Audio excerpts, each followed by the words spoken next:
Hi, I'm Mark Beal. Glad to have you back here. You might be wondering, why am I wearing an adventure hat? I was an adopted kid. My parents divorced when I was 6 months. And at 2, I was adopted by a stepfather. And when I was in middle school, I was taken to the bedroom and said, "Your daddy Clark ain't your real daddy." My mom said, "You can ask any question you want." And then she walked out of the room. How can you ask a question if there's nobody there? So I learned to dissociate, to check out, and just try to please people. And I think there's a lot of people in families where that's what they had to learn as a coping skill. As I grew up, I learned to mask people and give different masks to different people as a way to survive. When I graduated high school, I saw a drama company that performed psychodramas, and those psychodramas changed my life. There was no one there to meet my need and no one to comfort me, which is a vital part of attachment and grief and loss. And so as a result, I decided I wanted to go do that. So for the next many years, I joined a professional drama company out of LA, California, and traveled all over the world. 2.5 years in Europe in 12 countries, 2 years running the Australasian operations, 8 years in Canada, all over and in every state but Alaska. It was a great experience, and I learned to find my feelings. Before I left to go join that drama company, I remember vividly saying, you know what, I've got one life to live, and I want it to be meaningful.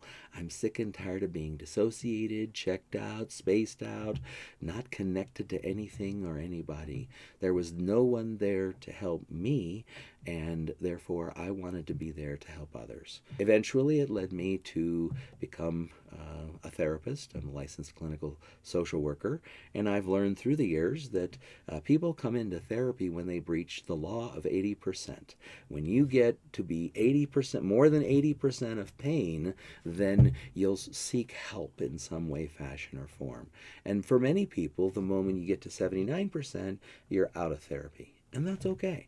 Because if you're not ready to hug the cactus, if you're not ready to begin to engage, to put your narrative together, to begin to say, I have to look at the losses of my life and I have to find ways to grieve them and move through the valley of loss so that I can get to the valley of meaning and hope and connection. That's what attachment's all about.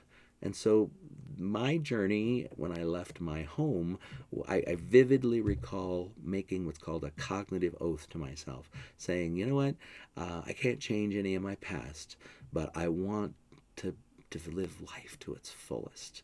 So as a result, I have. And as a result, I see life as an adventure, and that's why I wear an adventure hat, because life, after all, should be an adventure where we engage, and from the time we're born to the time we die, we fully live it and enrich and make Earth a better place for others. That's what gives meaning and purpose and a narrative to each of us as individuals, and eventually as a community, as a society.